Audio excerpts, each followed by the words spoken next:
Good afternoon. We are today talking with Mr. James Lee. James Lee is an investigative journalist who lives in the social media echo spaces that is breaking down the difference between reality and propaganda. He's doing this by getting into the weeds on what's real, getting down to the sources of what's actually true, and comparing it to the narrative. We get into topics like Israel. We get into topics like Charlie Kirk. And we walk through how to actually define, notice, and distinguish between what's real and what's fake. Let's get into it.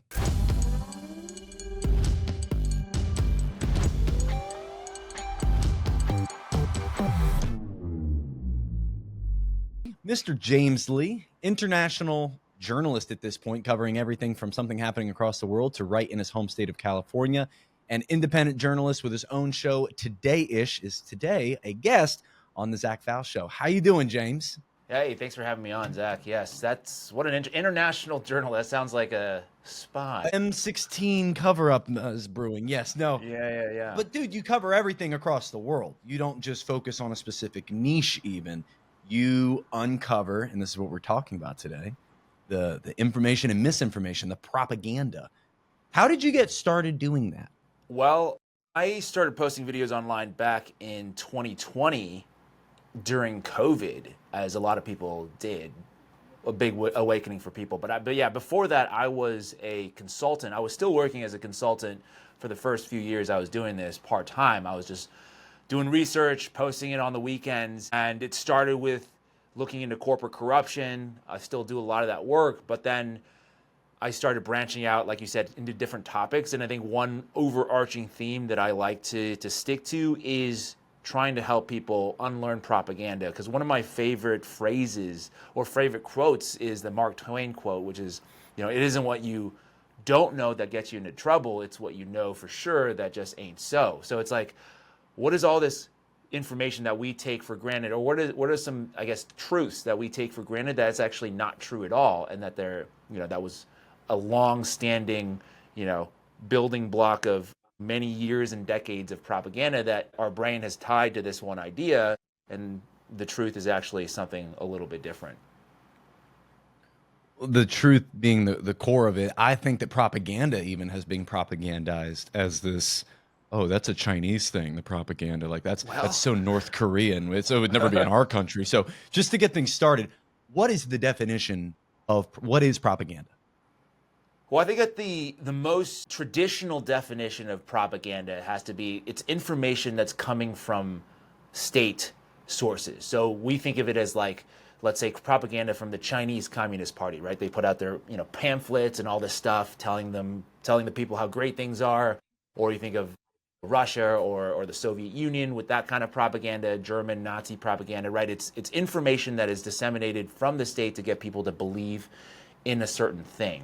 I think that's the most traditional definition of propaganda, and that has expanded out in a lot of different ways now that I think the information flow is much more, you could say, democratized, so more people can spread ideas that they want people to believe in. So corporations have a huge, wing of propaganda. I think the media is now a corporate propaganda arm to disseminate information that is beneficial to major corporations. So I think that is kind of where we're at right now. And then obviously different groups of people, independent people, I think there's a kind of a fine line between what people might consider propaganda versus, just information or biased information, opinion-based information. So maybe we can get into that. I needed my pen. I would love to get into that because you said what I think and what I thought growing up, like, hey, this is the Chinese state telling their population a bunch of lies to get them to think that they're great, and they're not. They're the enemy. But it seems like, and I could be wrong, and we can get into this, America's doing a lot of that. And you mentioned something important there, talking about corporations getting involved. So are you saying that corporations benefit from propaganda? I mean, yeah, 100% corporations benefit from propaganda, because it's the whole thing is, how do we get people, or how do we influence culture in a way where corporations are seen as something good in society? People want to work there. People want to buy from these corporations, right? How do we get people to buy into this kind of consumerist society that we live in. And they're done in different ways, right? They're done through commercials, right? To get you to buy something, to say something is really cool and hip. You want to get into that. There's other ways of, there's other conversations that they also have around, let's say, labor and how does the general population view labor, or even just work in general, or hard work. What are the ideas that everybody holds to be true? Something like meritocracy, right? Those kinds of ideas are embedded within the American culture of saying, hey, if you work hard, you're going to make it and you're going to earn a lot of money. And that just benefits the corporation, because then people are just kind of in the trenches fighting with one another while they, in the background, extract all the profit out of it. Because if you look at things, the people who actually build and make stuff are not sitting at the top. It's the people that are the pencil pushers, the number crunchers, those executives, the suits are the ones that really benefit from the current system. So it's, how do we create an environment of information where people just naturally would want to support this current status quo? It sounds like, and you didn't say this, I'm going to say what you didn't say. It sounds like the American dream is a form of propaganda then. Well, I think the U.S., I made a video about this years ago. One of my first videos I've ever made is like the U.S. has to be like the best marketing department. It used to be, at least. They're doing a more poor job of it nowadays, I think. But it used to be the best at doing marketing. Because if you think, this is a very interesting, fun fact. But in the Chinese language, I don't know if you've ever heard of this, but the translation of America in Chinese is literally beautiful country. And so when the Chinese people say America in their own native language, they're saying beautiful country, which I think is like at the foremost form of propaganda, now that you've basically you've imbued a value into another language. I mean, how awesome is that? It's pretty high level propaganda. Well, okay. Another question then, because I guess coming up believed in the marketing of our country, the branding of our country. You can use the business terms of, we are the richest. We are the place where you can get the most done. We're the place where you can come here with nothing in your pocket, and with some hard work and putting value out there for society, you can make it. You can obtain this American dream.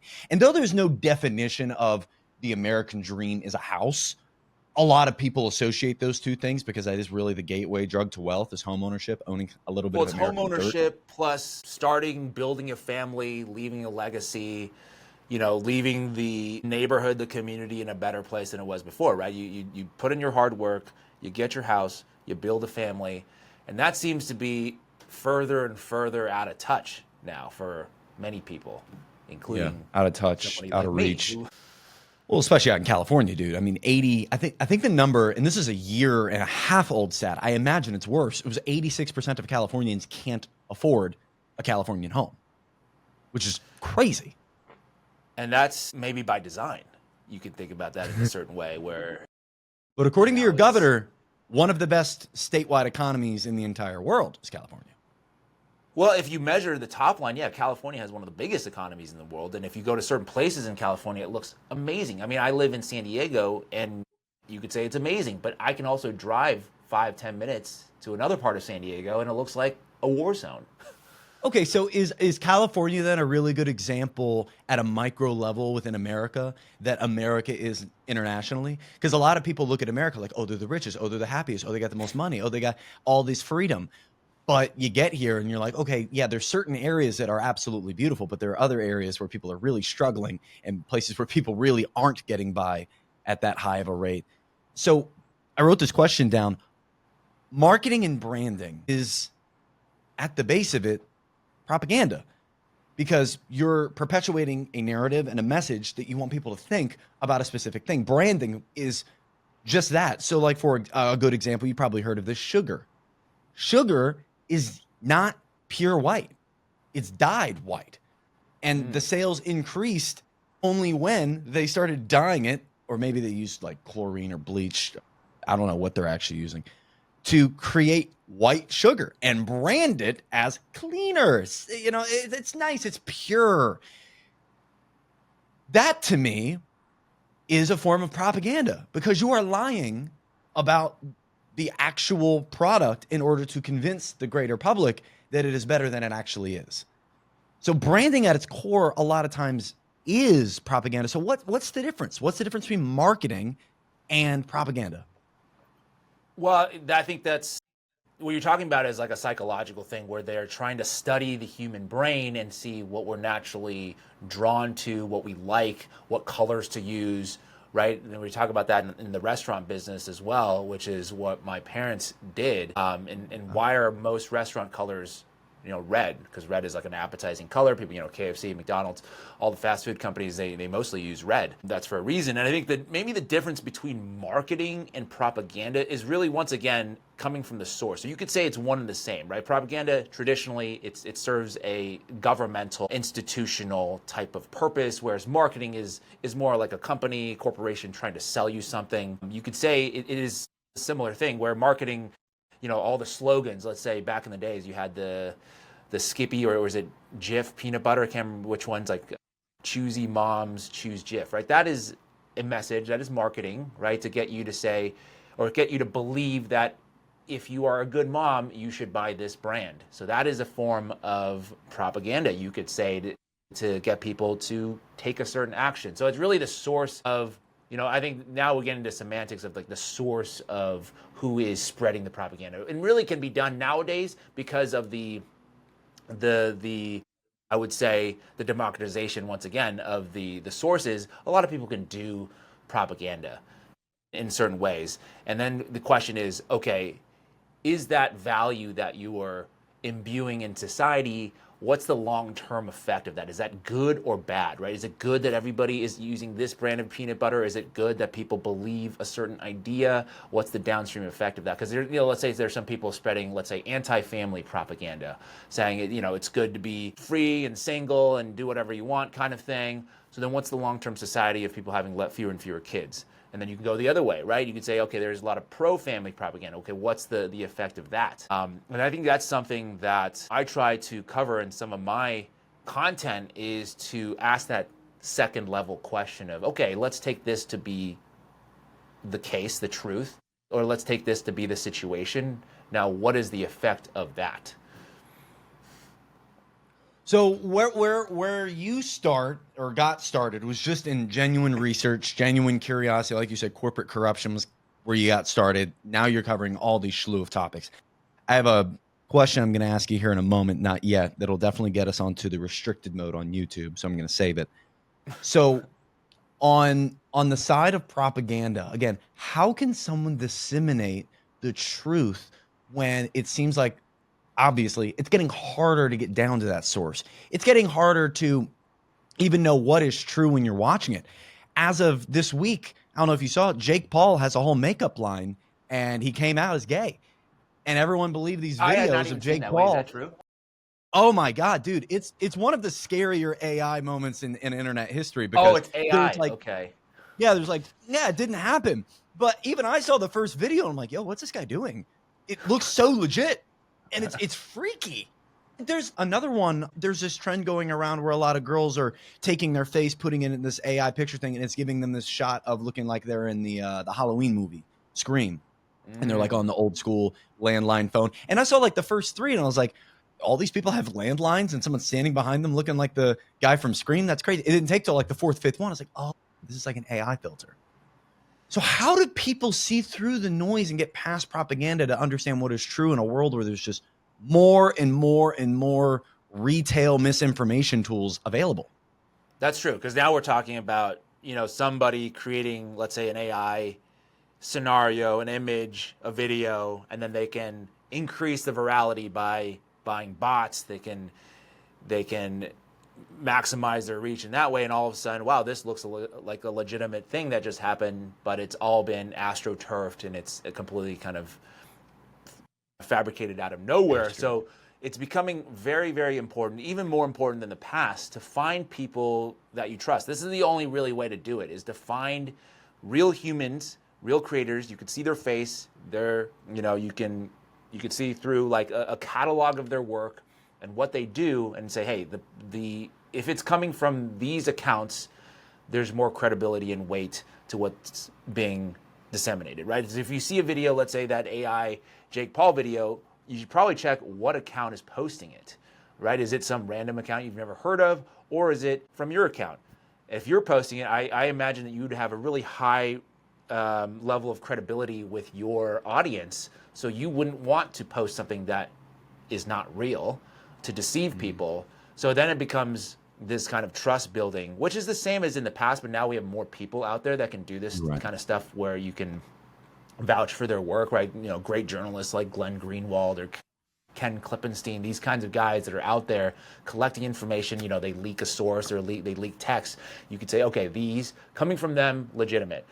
Coming from the FBI, those texts, you know, Charlie Kirk, Shooter, Tyler Robinson, I don't know about those. I mean, they look a little funny, and, you know, you look in the past, I can name, you know, dozens of examples where the Fed has fabricated evidence in these high-profile assassination situations. So then you say, well, I'm not going to say it's completely false, but I'm going to really think about that and maybe wait for more information to come out to say, is this a legitimate source, or are they just making this shit up?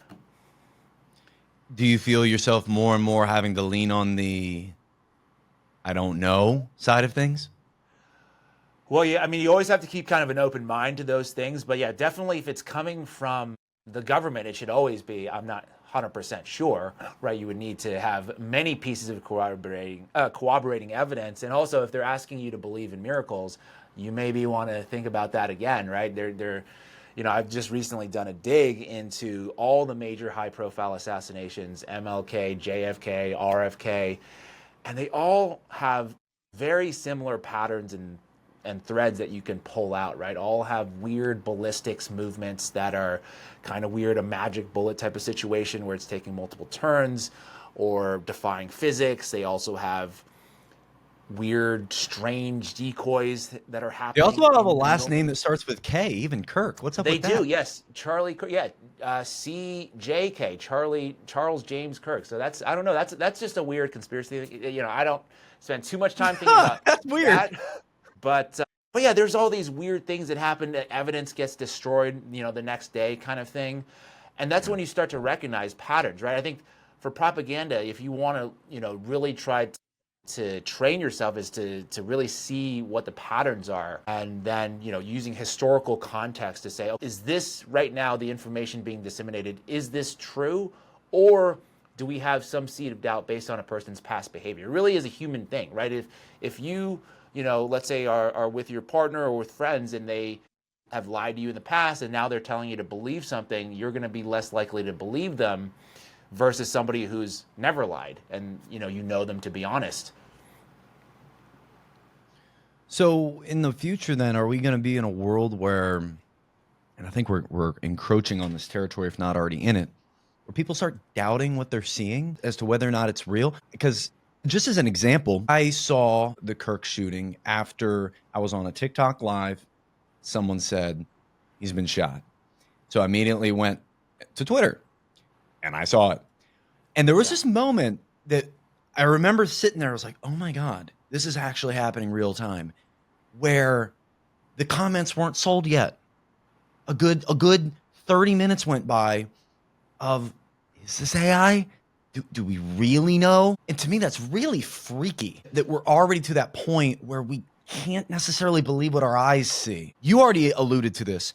Are we walking into a world where new creators are just going to be barred from building an audience because there's going to be that seed of doubt of, where did you come from? Are you real?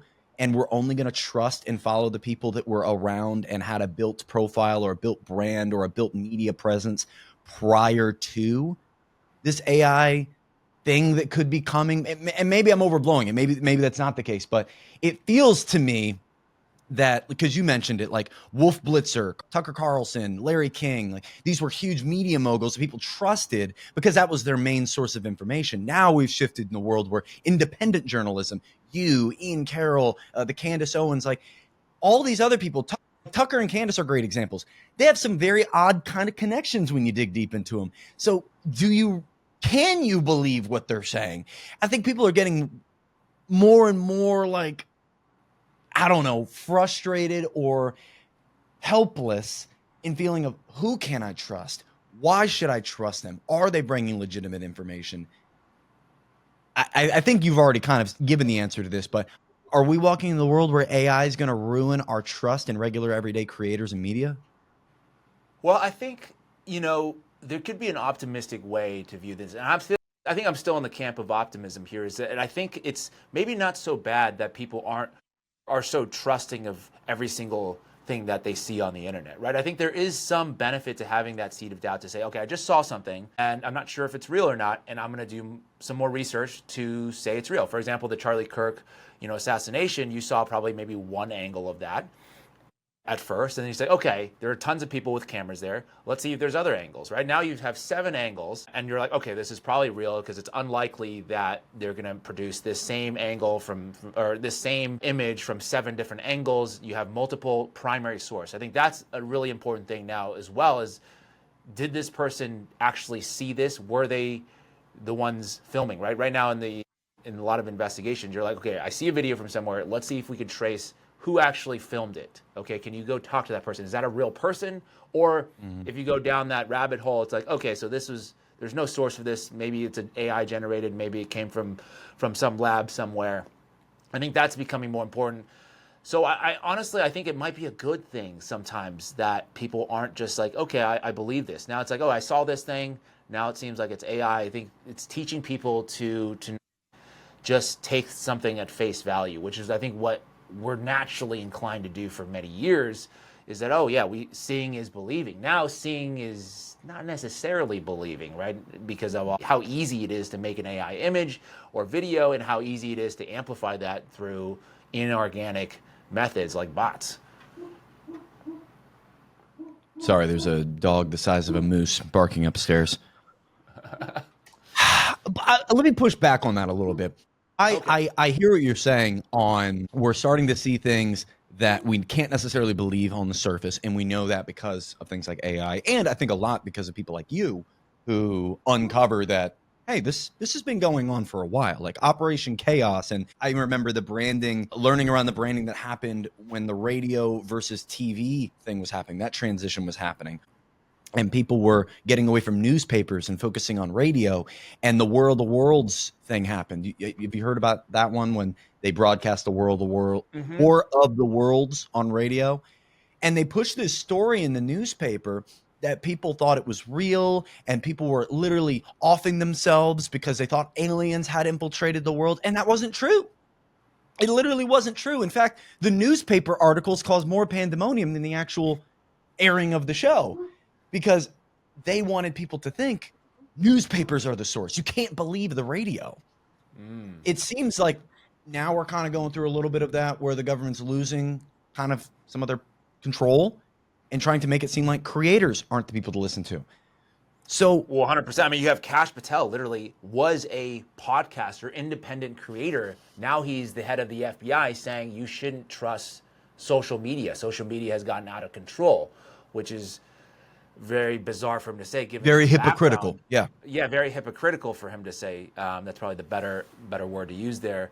And for me, like, this is I was talking to you about it before we got started. I just literally today got banned from TikTok for the second time. The only reason I can imagine is because they're now formalizing these policies to say, hey, these independent journalists, these creators are a danger to society. They must be removed from these platforms because they are saying things that maybe undermine our ability to convince the public of a certain narrative.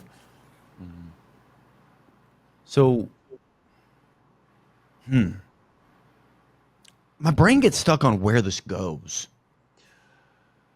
Well, I mean, where this goes, I thought about this, I was thinking about this earlier today when I opened my TikTok. Also, sorry about your TikTok account. That sucks. Oh, I mean, it's happened. I've been preparing. It's happened in the past.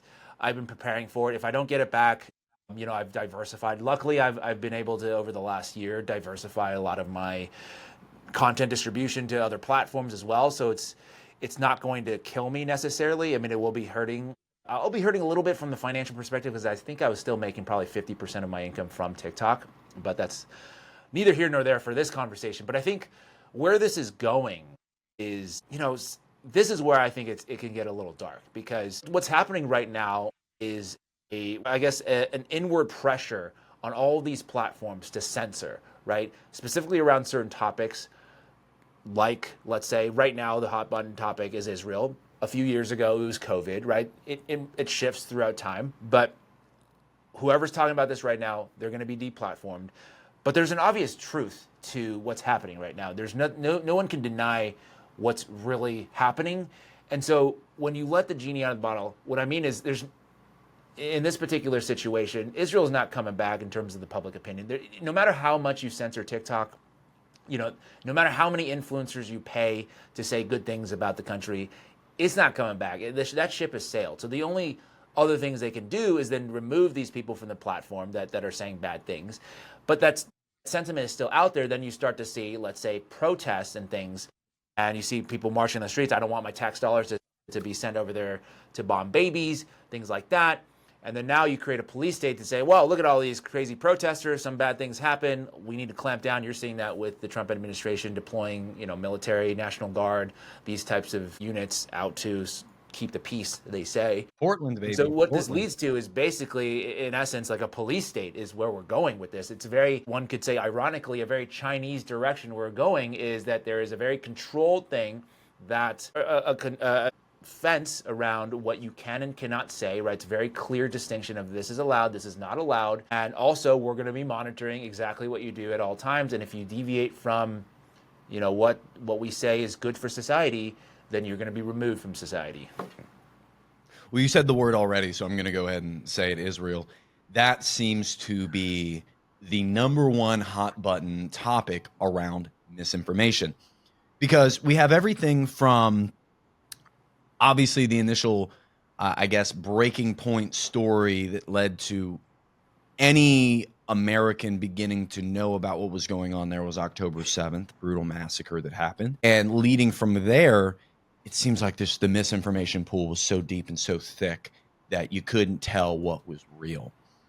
Can you, as someone who's dove deep into this, right?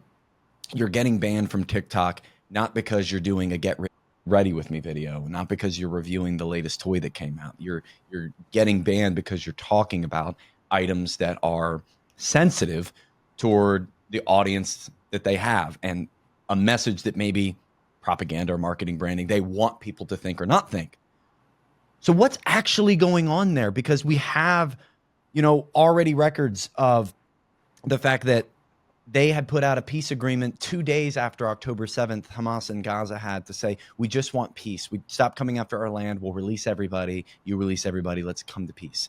And it seems like that might be happening now a good 2 years later. Jury's still out.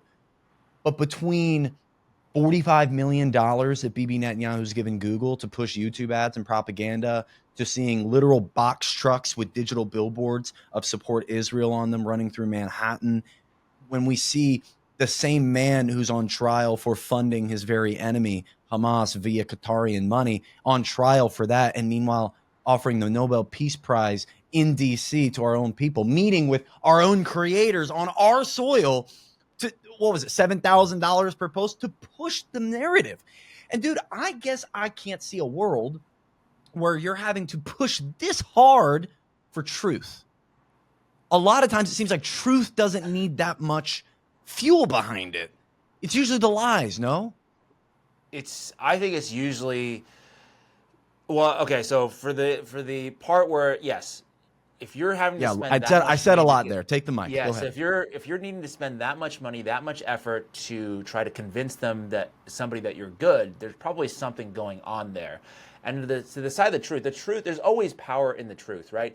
Because people, I think, still inherently know what's true and what's not true at a very instinctual level. You need to really just listen to your instincts there. Is what's happening here legitimate, or is it completely being fabricated? I think people kind of know what is happening here. So that is the part that I don't know if they don't understand this, or they're just, this is the only method right now, and then there's obviously the next, right? Because right now the plan is still, okay, we have lost the messaging war. So we're going to remove the people that are bad, that isn't saying the right stuff. We're going to elevate the people through, money and connections to say more of the right things. and that'll be it. But I don't think that works because the once the Pandora box has been opened, you really can't close it back up, to use that analogy. So people already inherently know. And in this information ecosystem, it's very, very hard to do that because you already have the Candace Owens, the Tucker Carlsons, the very influential people talking about that. You don't need me, right? They can get rid of me, sure, but are you going to be able to get rid of them? That's the big question. And so what my fear is that, yes, I think the propaganda is one conversation, but the next thing is, okay, what if the propaganda doesn't work anymore, right? That's the scary thing, that crossroad that we're going to probably cross pretty soon, that they realize, oh, the propaganda is not working anymore, so then we're going to do clampdown, police state, surveillance, in order to keep people in line. Well, you already mentioned it. Couldn't that have the opposite effect of, it's almost like a magician. He's on stage and he's been successful in his trick for years, but then we figure out how he does the trick and he goes, look over here, and we're all looking at the other hand. He's like, no, look over here. I'm like, no, we're going to look at the other hand. We know how the trick goes. Like, to say, okay, we're going to cut off this hand. It's like, shit, like, it seems a bit stupid. Like, we know that's how the trick's done. You're only trying to get rid of the obvious misdirection. Will it have the opposite effect, getting rid of the bad seeds and bad messengers, when we can clearly see all the bad messengers are talking about the same line items? Absolutely. I think it will have the opposite effect. So then Okay. The next question is, what will they do to counter that opposite effect? So, for example, people like the Nick Fuentes of the world, right? They've been barred. He's been barred from basically every single major social media platform, but he was still able to now have a pretty sizable audience, pretty sizable influence, and continuing to grow. So you really can't do anything about that other than saying, we are going to now jail you for certain speech, which is somewhat happening. I mean, you saw that happen first with immigrants, people who were not citizens of the United States, right? They're talking, they're literally detaining people for writing op-eds, that kind of thing. But it's not going to stop necessarily at immigrants and people not from here. Citizens are going to be detained and jailed for speech. That will be the next move after the propaganda no longer is effective. That's, I think, inevitable. I think there's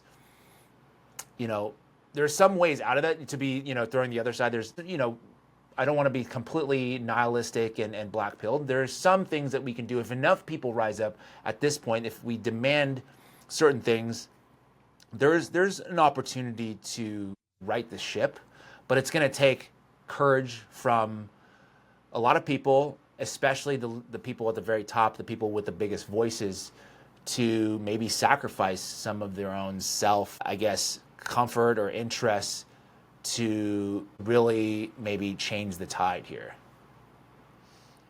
But how does that tide change? I'll bring up another example. Our next episode is going to be, it'll be our third episode on Epstein. And we've simply had the goal of proving it's not a hoax. That to me, I think, is the easiest way for most everyday Americans to look up at the administration, look up at the government and say, yeah, something's not right here. From going from, yes, we're going to release it, we're going to campaign on this, like you said, Patel, Dan Bongino, Pam Bondi, all these people. I have it, we're going to release it, we're going to push it out, to you're stupid for even talking about this anymore. Who's Ghislaine? I haven't heard that name in so long. Oh my God. It comes off deflective. Yeah. And just in like if I was at a bar and I heard someone talking about a specific subject, if someone was like, yo, I heard you slept with Cindy, you cheated on your girl? Like, Cindy? Who the heck's Cindy? I don't know Cindy. What are you talking about? Sydney? Shut up. I would immediately think, oh my God, you are cheating. It comes off really deflective. And we go from Pam Bondi talking about the missing minute and Trump basically berating the reporter for even asked the question, to saying, oh, we're going to release proof that this missing minute happens all the time, and then we don't get it, and we actually get the missing minute. How does this administration recover, or do they? Is this just we need to wait for the next opportunity to vote again and hope that somebody gets in that isn't a Peter Thiel-funded politician like a J.D. Vance? I guess, where does the reset come that isn't nihilistic? Because I'll just put myself out there, I do end up there more times than not. You go through the maze and you got 3 options. You're like, okay, which one's going to get me to the way out? And it seems like you travel down each road long enough theoretically and you reach another blockade. Like you even just mentioned, like, okay, we're going to have to rise up. That's crazy. Like that's not something that the typical American wants to do, has thought about doing. I guess I get stuck there in what's next, because we do see an American population that is noticing more and more that something's off.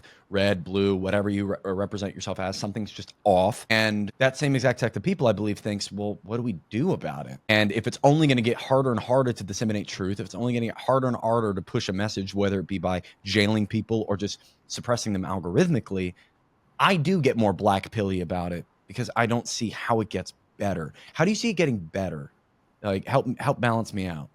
Yeah, that's a good question. I mean, yeah, I'm kind of with you in terms of the black pill as well, but I think there is, there's still hope. There's, if you lose all hope, then what are we doing here? What are we doing in this conversation? I think there is something that we can do. I made this video the other day about being on a sinking ship. Like, I'm a positive person. Yeah. I want to go to the gym. I want to read. I want to put junk in my life. Like Sean, producer, like he got in the car the other day. He was like, "What music you listen to?" I'm like, "Listen to orchestra music," because I don't want to listen to just the junk going on radio frequencies. Just subconsciously programming you to think about drugs, alcohol, and sex. Like we mentioned branding earlier. Watching even the NFL games, you're being propagandized into thinking you can't follow a sport without also betting on it. You can't follow a sport and watch a game without eating some fatty food and drinking while you're doing it. It's just this constant feed of make yourself worse off so we have more control over you, both psychologically, mentally, and physically. Your health is going to go down. Your IQ is going to go down. They're making the frogs gay with the water. Like, you paint it any direction, they're doing something. Totally. I think first of all, I don't think you can necessarily vote your way out of it. I think that is not necessarily the answer. Yes, there's going to be some impact in voting, right, to get the right representatives in there that you want, and that'll hopefully be courageous and do the right thing. But we've shown time and time again, a lot of these people, even if you think they're good, they get in there and they start shifting on you, and they start taking money, or they're somehow their tune has changed once they enter office. So I don't think you can necessarily vote your way out of this. I think that the solution has to be kind of on a collective basis to really talk about things that really matter to the regular people, and to push that to the top, to make changes that are within your control, right? You can individually, you don't have to, let's say, eat the stuff that is bad for you, or you don't have to bet on football games, right? You need to make your own decision. And I think that's where there's still a lot of room for personal agency to say, I'm not going to do this. I'm not going to participate in this. Even if I'm being told to, I don't want to. And it starts really small. It's very difficult.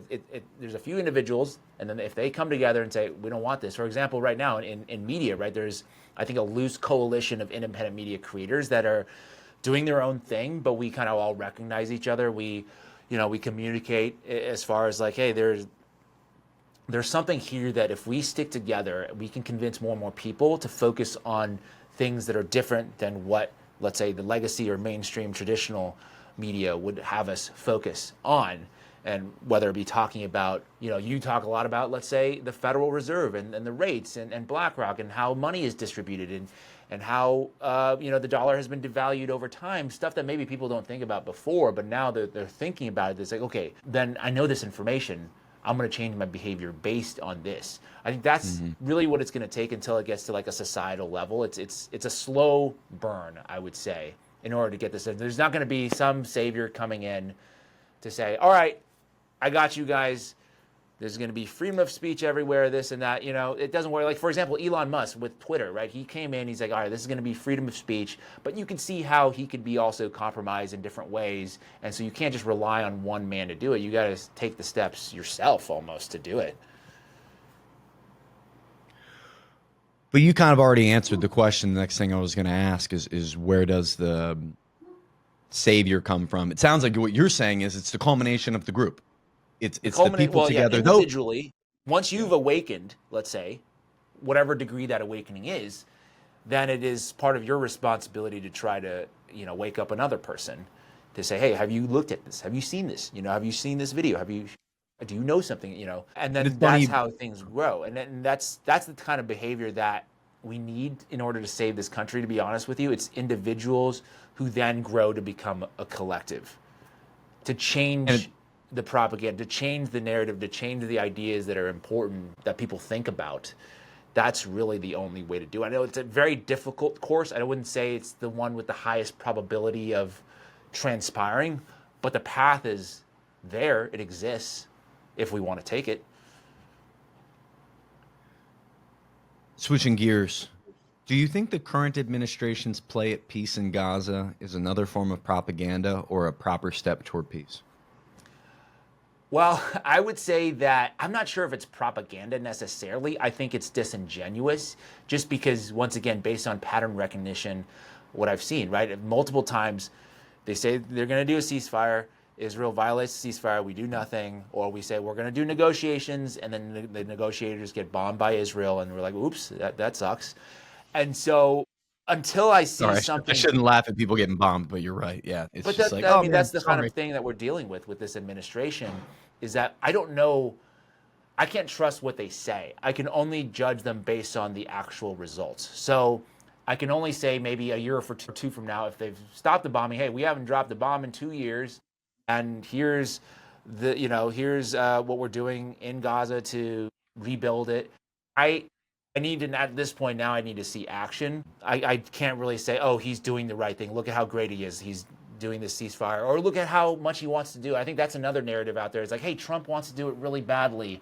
It's just that the issue is so complicated. It's been going on for such a long time. One man can't possibly solve it, which is kind of absolving him of responsibility. Whereas I say, I think he might be in on it. Like whenever he gets mad at Netanyahu nowadays, I don't think that's genuine. I think that's just a media performance, a theatrical performance that he's putting out there to maybe assuage some of the people who know. Like, we all know as Americans, Netanyahu, bad guy, right? We don't want him around here. And so Trump, I think, instinctually knows that. I still give him a lot of credit for being somewhat good from a political instinct perspective. So he knows that. So he's like, okay, I'm going to get mad at him, or pretend get mad at him. And people will be able to run with that narrative. His influencer propaganda ecosystem will be able to run for that for a little bit and provide cover until the next thing happens. I think that's where I'm at with, that ceasefire agreement. Like, I'll answer that question 2 years from now to see if that was a real ceasefire or not. We probably don't have to wait 2 years. We probably have to wait 3 or 4 weeks, and then we know, okay, here's another bomb. Boom, dropped. Okay, that was bullshit. Well, then we're kind of in a state of waiting. It's another kind of carrot on a stick to see if anything comes to fruition. I immediately think about, housing. He made several promises, making housing more affordable, cutting rates, creating first-time homebuyer programs. We've had like 210 plus, 205 plus executive orders, none about housing or doing that. I think about Fort Knox. You're right. I love the clear and obvious corruption at the source that is the Federal Reserve. And our gold is a huge, huge, huge piece of our economy. People don't really get that. I heard someone say earlier that, gold is the true money. Everything else is just credit. And if we don't really have as much gold that we truly say we have, and you could look at things like the London gold pool crash as an example of how that can happen. We can look at Fort Knox not being looked at and properly audited for over 5 decades. And I remember that promise. Hey, we're going to walk through with cameras. We're going to walk through with congressmen. We're going to show, hey, we have all the gold. And then it didn't happen. We're going to release the Epstein list, and all of a sudden it doesn't matter. And we're going to be a peace bringing administration. Then we have 6 or 7 different wars. And I just can't fathom personally a world where this peace thing is real. And I know it's probably going to be very soon that we find out, but I'm already on the side of it. There's got to be some BS lined in it. And I completely agree with you that this is the move that had to be made from a branding perspective, because people realize we are dragging our feet on peace. And I think the UN meetings, which I watched almost all of it, about 140 speakers, I think I caught 100 plus. Wow. The number one subject was peace and affordability. And everyone blamed America and Israel basically for the dollar and our printing of it for the affordability problems. And us too, as the countries that simply are the only ones that seemingly don't want peace. And I think that was on full display. Trump did not have a great opening speech. It came off very Trumpish. And then we get BB on Friday and everyone's walking out. It seems like the people are indeed waking up. And that's where my question lies is, has it gotten so bad in the public image space, in our relationship with our greatest ally, that we now have to either completely eliminate that from what we're doing, or are we just going to throw up another false flag to keep people distracted for a bit so we can continue on with this land grab eventually? Is probably the false flag. I hate to say it, but I think that's where we're headed once again, based on historical pattern recognition. You said it earlier, pattern recognition. That's what they've always done, right? And that's what that's how empires eventually fall, is because they can't change course. They don't want to, or they're not incentivized to. I don't know exactly the reason, but we always seem to go down this course, because I think there's still a lot of good left in America. It's still the richest, most powerful nation in the world. We can, if they so choose, course correct if they want to. The question, it's really up to them. That's why I always say, I can control the things I can control. If I can't control it, there's nothing I can do about it. The things I can control is my own life, how I treat the people around me, the research that I do, the information that I put out there when they're letting me put it out there. Everything else beyond that, it's up to, it's not really up to me. I was speaking with a reporter recently, and they were asking me, do I have any responsibility in trying to reform or help mainstream media stay, credible, or to save those institutions? Because what happens when nobody believes anything? And I said, well, that's not really my responsibility. I can't control what you guys publish.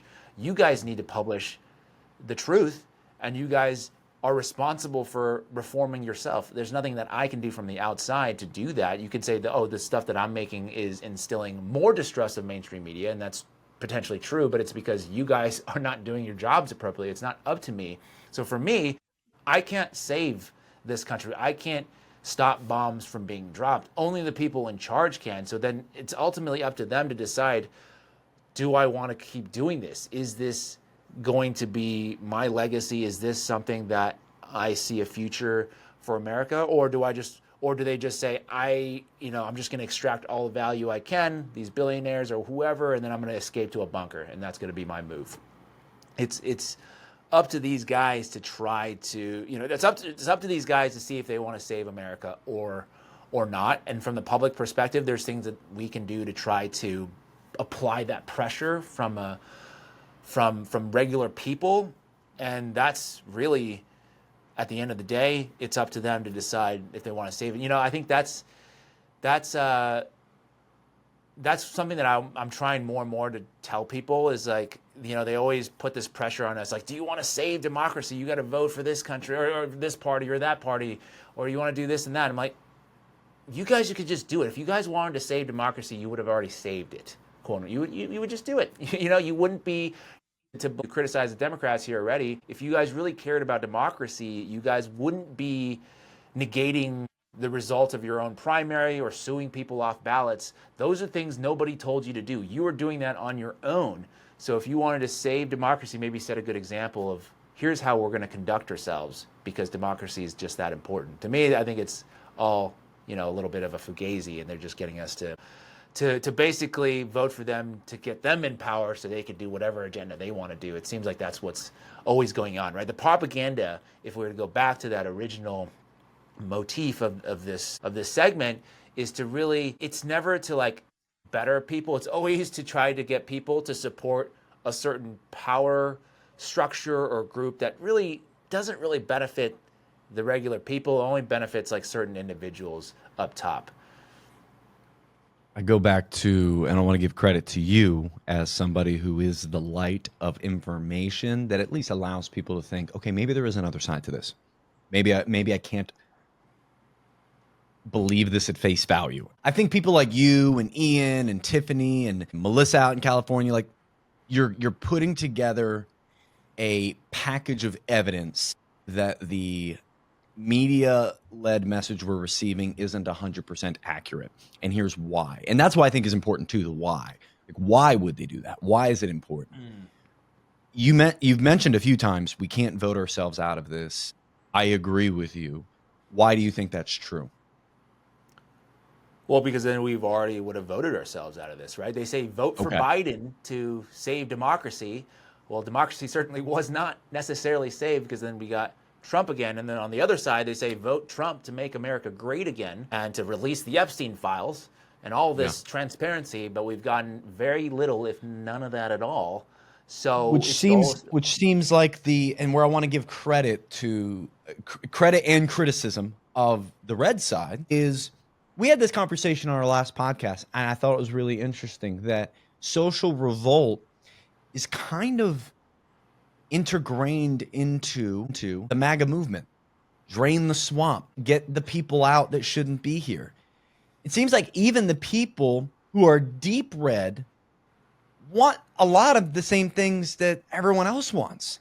They're just being propagandized and believing that this is the person that can do the job and that maybe that person isn't part of the very swamp that we need drained. It just seems like both sides want the same thing and the general public wants the same thing. We want money out of politics. We want misinformation taken out of our lives. We don't want a security state. We want free speech. We want a free market. We want free market capitalism. But it seems like we're not getting any of that. We're losing our free speech.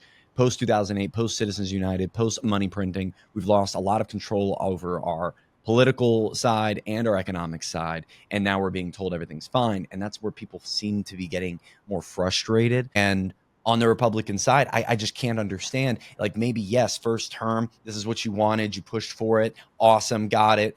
And like you said, the blue side that came in the middle of it didn't do too well with all the open border issues, with the inflation issue. Obviously, COVID had a lot to do with that. And obviously, Trump okayed the first two checks that went out. But what you're saying is true. Can't necessarily vote ourselves out of this because every time we get these two options to vote for, they're leading us to the same issues. We're getting promises that aren't met. I specifically remember within the Biden administration having student debt forgiven. That didn't happen. That was a big one. There was a big calling card. It seems like people want certain things. They vote on specific things that make sense to them. And then when that person's in office, they just don't do that specific thing for one reason or another. So how does anything change if we can't vote ourselves out of it and we're propagandized into believing that a vote that isn't for one of the top two candidates is a waste of your vote? You are a non-freedom fighting American if you go and vote for Green, if you vote for a libertarian, if you vote for Steph Curry, if you vote for somebody who isn't one of these two old heads that have promised you a bunch of empty promises. I agree you can't vote yourself out of it. I agree that we are being propagandized. Okay, so if I can interrupt, a really quick caveat there. Please. In terms of the voting yourself out, I'm honestly, I am a big third party, fourth party, multi-party system kind of guy. I think that is really what democracy is all about. If you look at the countries that do it really well, they oftentimes have multiple parties beyond just the two main parties. And that provides a pressure, right? Because oftentimes you need that third party, fourth party to form a coalition government. So there's more ideas that are injected into the ruling party. So you get more things for the people specifically. And so I would say at this point, I think it's fair to say that neither of the two major parties, Democrats or Republicans, are really going to serve your interests. They've been shown over and over, right? None of those two parties really do anything that they say they're going to do. So why not vote for third? If you're not going to get what you want, then the third party is, I wouldn't say it's throwaway vote, but if you get enough people in that direction, maybe something will happen where you know for sure that if you vote for one of these two parties, it's definitely not going to happen. So why not take that opportunity to go in that direction? And the one other point, and we've used the word misinformation a few times, but we've not really talked about it by definition. I think it's really important to kind of point out misinformation term. The term itself is kind of like a CIA type of term to get people to say, oh, that information is not correct, or this is bad information. I think there's just fake news, information, those kinds of things. There's just information, right? People should just evaluate that information as it is. I think the misinformation part comes in there. There's a narrative attached to that information that is inconvenient or something. I think that is where that comes from, because there's either factual or non-factual information. It's either something is true or not true. And the way you look at it, it should be in that context, versus misinformation. It's almost like, oh, well, this information is kind of what's true, but it's really bad for us. So we're going to call it misinformation, right? So let's say the vaccines, right? That's a good example. I'm going to get this whole thing demonetized. I apologize for that. But the vaccines, they say, oh, if you start pointing anything out about vaccine, that's misinformation. But I said, well, everything I'm saying is 100% true. It's just that it might lead to fewer people taking vaccines. You don't like that. So then now all of a sudden I'm labeled misinformation. So what's the difference between misinformation and propaganda then? Is there a good definition that separates the two?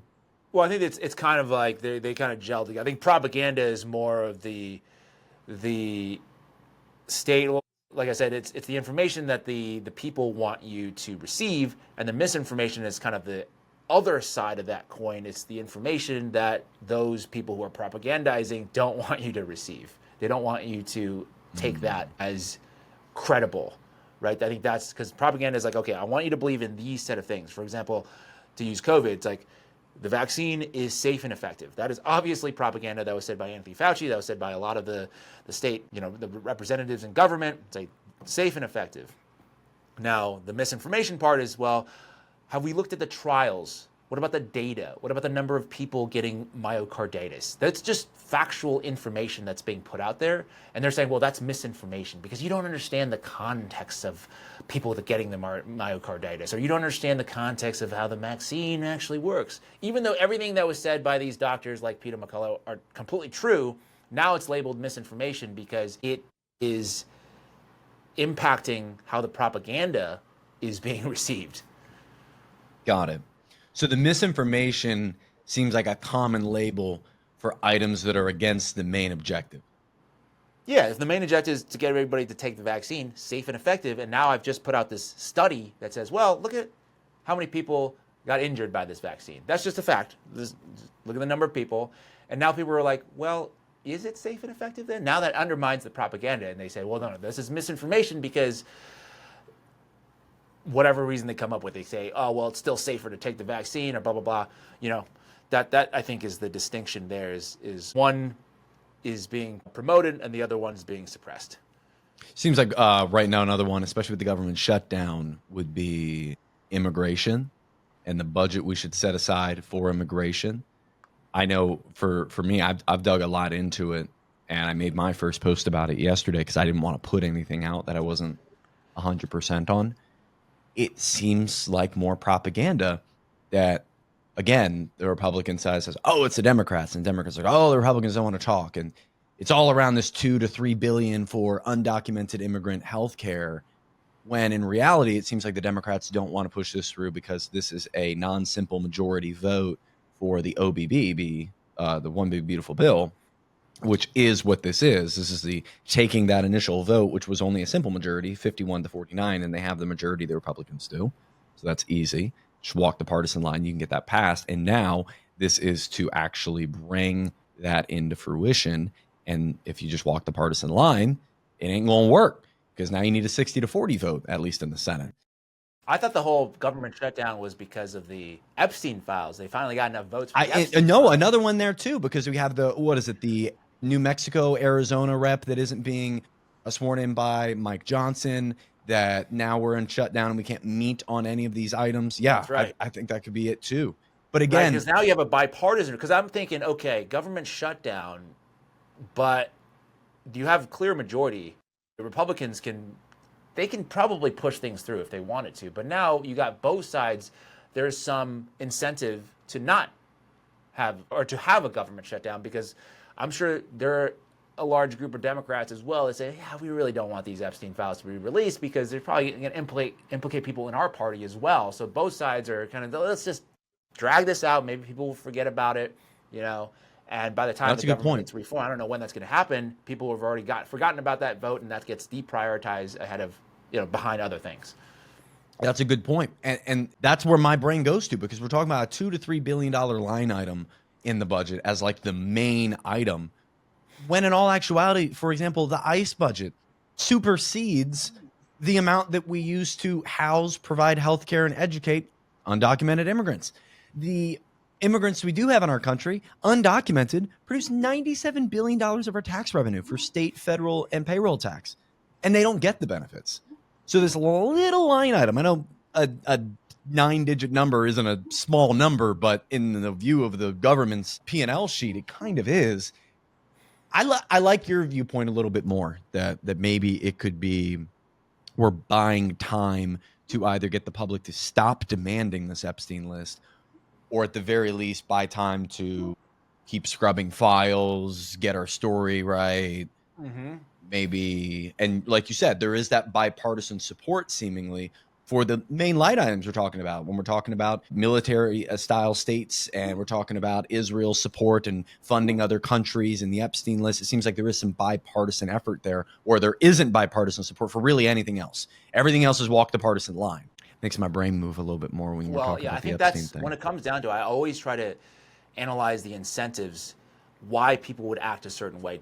Are they more incentivized? Because at the end of the day, I think humans, they act based on what incentives you lay out for them, right? If you, for example, in business, if you tie all executive compensation basically to stock market performance, they're going to figure out ways to maximize that particular metric versus going to, let's say, if you or if a really important metric for your company is like employee satisfaction. Imagine if that was the metric and how you get paid. That would be a completely different looking company. So I think in this situation, it's all about the incentives in play, and it all comes down to donor money. That's another thing. If you're talking about, let's say, still within the realm of voting for change or demanding your politicians be accountable, right now, I think, maybe, I don't know the exact number, but I would say there's a high predictor of, the amount of money you raise and whether you win or not. So the people who raise the most money almost always win. But let's say the people who raise the most money don't win anymore. No, now it's sudden, okay, if I want to win, I need to do other things than just raise money. Let's say I need to go do more town halls. I need to go visit communities or visit churches, workers, factories. That's going to help me win. Then they're going to do more of that kind of thing versus, all I need to do is to kiss the ring of donors, and that will help me get elected because people are so distracted. And therefore, as long as I can flood the airwaves with propaganda, to tie that back to the theme again, then people were like, oh, okay, this guy, I don't really know anything about politics. This guy seems like a nice ad. I'll go with this guy just because he has the money to just flood the airwaves with the ads. Then they win. And I know there's probably a lot of people sitting, screaming, listening to this thinking, well, we're only talking about the president vote. This really starts at the local level. Congressmen, representatives, governors, mayors. Would you say the same thing applies, that we can't vote ourselves out of this there, or do we have a little bit better of a shot there? Well, I think as far as the more local you go, the more change you can actually impact in your community, right? If you take the time to go to your local city council or even community level town halls, you can actually make changes. Like if you want to, let's say, put a stop sign on your street that you're saying, hey, it's looking a little dangerous here, right? I want to put a stop sign in there. You can actually go there and you can probably lobby enough community members to say, hey, we should probably install this, and it'll work.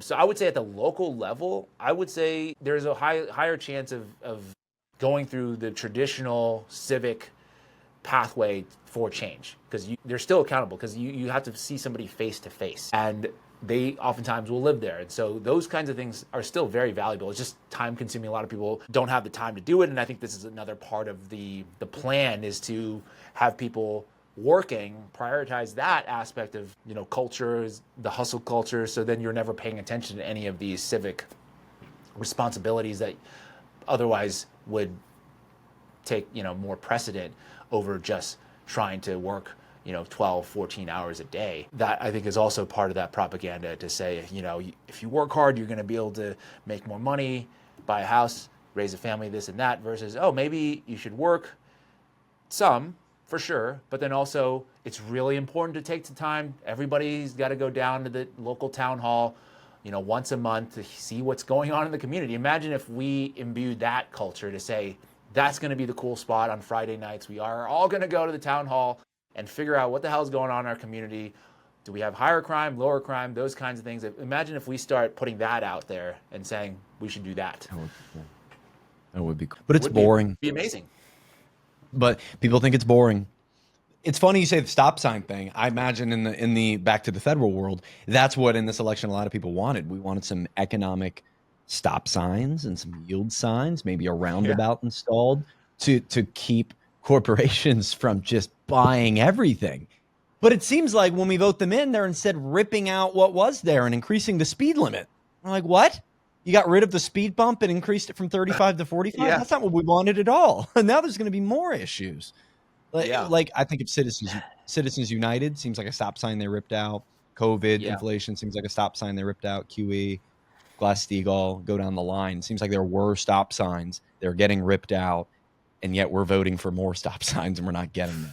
But And back to the that's local side. why I left. That's why I left that space, because I was personally contributing to that for my own economic benefit. I mean, I was making way more money doing that, but I just couldn't really live with myself. And I'm like, I'm not necessarily the evil person. Like, I'm just the person in the middle, right? I'm the cog in the machine, but I'm still that cog. So if I can remove myself from there, I will. And so right now it's, I'm on this journey to see, if I can make an impact in a different way, in a more positive way. That right there, I think, is the biggest factor that we could see shift things into the future, is if the successful man or woman, Gen X millennial who did make it, can turn around and look back at the next generation and start helping them. Like, I remember I was in the Army, and we'll close this out here in a little bit. And I had this captain, Captain Malloy. If you're listening, F you. He was not the greatest captain on the planet. And I had the PT record for our state. I actually broke the record. There's a long story behind why I wanted to do it. I wanted to go to Ranger School. That promise wasn't met. But I had the highest PT score. I broke the record for the 2-mile run. And I found out after making multiple requests to swap units, because we just weren't gelling, I was getting denied. And the reason being is because they didn't want my PT score to go to another unit. They wanted to keep my score as a benefit to his numbers as a leader so he can get a rank. So I remember the last PT test I had, I ran the 2 miles, ran as fast as I could. Captain Malloy and them were sitting at the finish line. I sprinted down the last bit, only guy there, and I got to the finish line. I looked at him, I turned around, and then I went and started helping other people that weren't going to pass finish before me. And I spent the entire time doing that until I got to the very last second. It was like 21 minutes I had to run a 2-mile in to not technically fail, and I passed the line at 20 minutes, 59 seconds. I did the same thing for the push-ups. I did the same thing for the sit-ups, and I actually had to take 2 different tests. And I did the same exact thing. And I felt I had gotten enough out of this. I needed to help other people. I wanted other people to get to that point, not just to be the best, but to just survive, just to pass the test. Meanwhile, our own leadership only cared about the big success. They only cared about the number they could push. They only cared about, this is the thing that makes me great, promote me. I think we can make a big move as those cogs in the system, because I had a similar moment where I no longer felt good about just perpetuating posts that led to my own commissions, that my own little micro economy. And if we can get ourselves out of, especially ones that are successful and can do it, not everyone can do it. They're surviving and struggling. If we can step out more and remove ourselves from the system, inform people about how the system works, how they could in turn remove themselves as a cog from the system, I think that's really important, don't you? 100%. I mean, that was such a great story, by the way. I didn't know that. And, you just gone up in my book in terms of just the amount of integrity that you have. So just big props and kudos to you for not only serving our country, but also noticing, hey, there's some things that I can do better, maybe in a different capacity. So I appreciate you saying that. And I think that, to kind of round out our conversation about propaganda, I do want to tie that back in a little bit to tell people, when I was going to business school, a lot of what they were trying to tell us is a form of propaganda in those, orientation and these types of, the messaging from the school administration is that business is a fantastic tool to help better society, right? Because we are, most of us are good people. We want people to do well. We're nice. We don't want people getting killed or people suffering on the streets or not being able to afford healthcare. These kinds of things, nobody wants that. So they bought into this message of business is a tool, is a conduit to improve society. But then once I got there, I realized, oh no, we're just extracting from society. And through that extraction process, I can put a little bit of that in my own pocket to better my own family, for me personally and my own family, that we can do.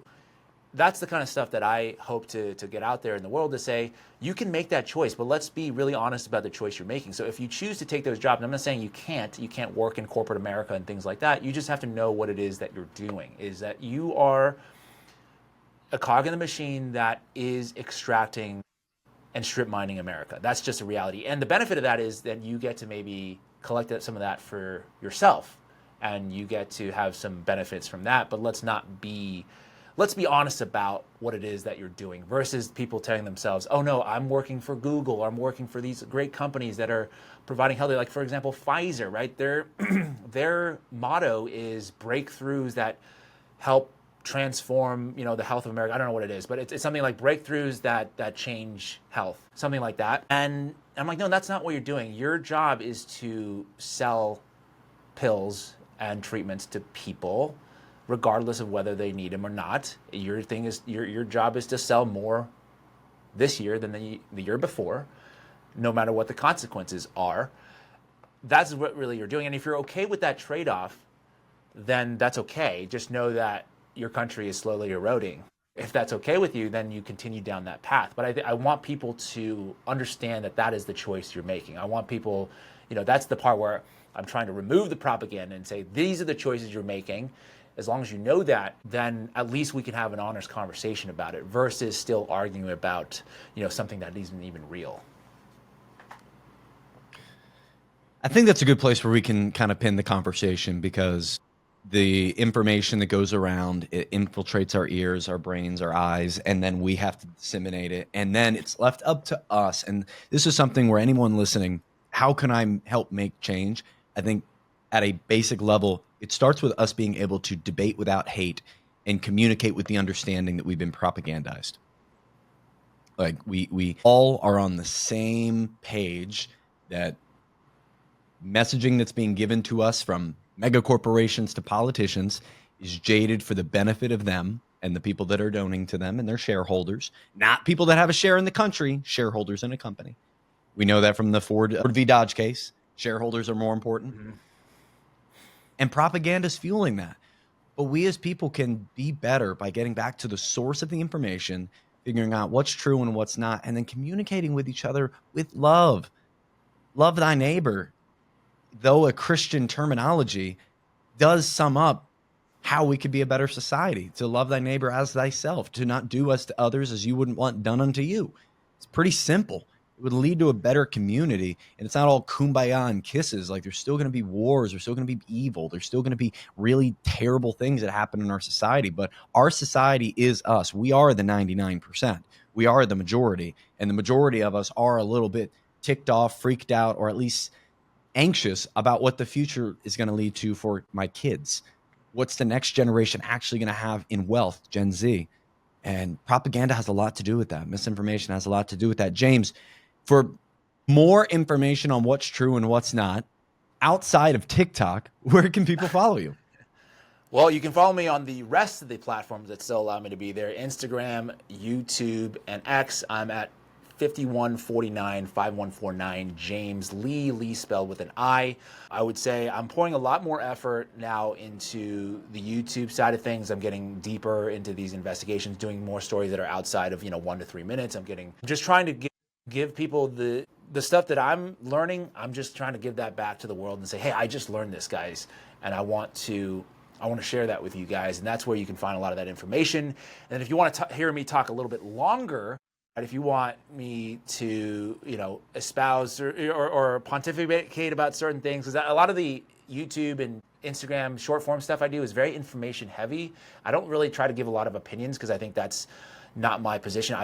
I want to focus on giving people information. But then another outlet where I do give some opinions, just what I think about the world and whatever, Sydney Sweeney's jeans, or whatever topic that might be in the cultural zeitgeist. You can follow me at Today-ish. That's my new show, the Today-ish Show, which I do with WFF News. If people don't know her, she's great. And it's really, we have a lot of commonalities, but we also have a lot of differences. And I think that's a place where we're trying to build where people, like you said, can come together, have conversations, discussions, debate without hate, that, we respect each other, and we also dig into some things on that show as well. So follow me at 5149 James Lee, longer form at the Today Show.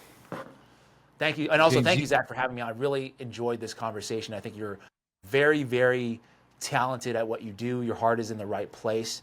So I very much appreciate this opportunity to come on your show and have me be a part of your platform, what you're building, your little, nest that you want to put out in the world.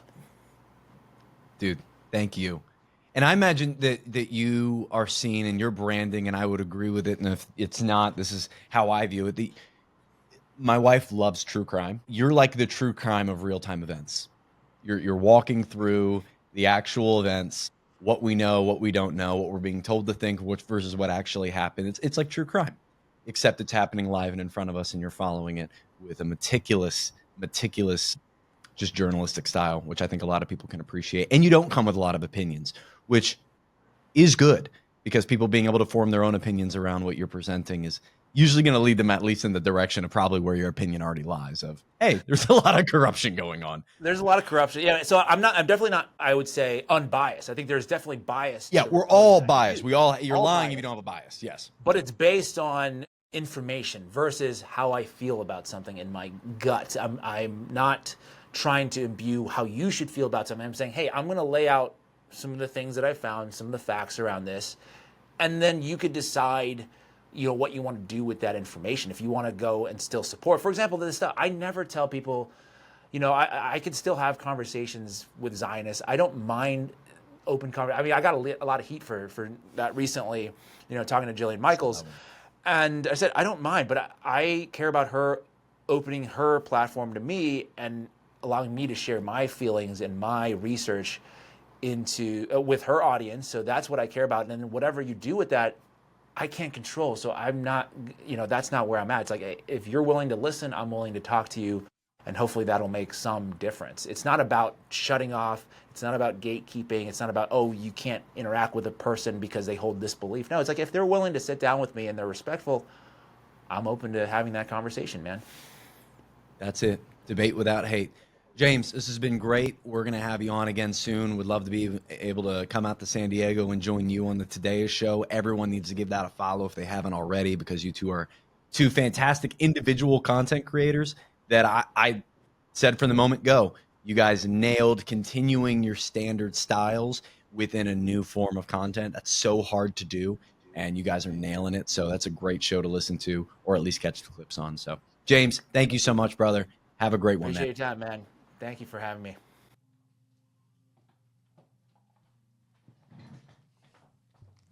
Ha!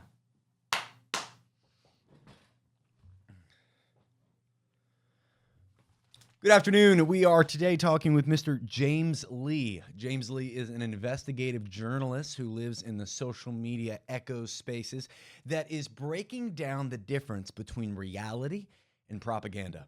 He's doing this by getting into the weeds on what's real, getting down to the sources of what's actually true, and comparing it to the narrative. We get into topics like Israel. We get into topics like Charlie Kirk. And we walk through how to actually define, notice, and distinguish between what's real and what's fake. Let's get into it.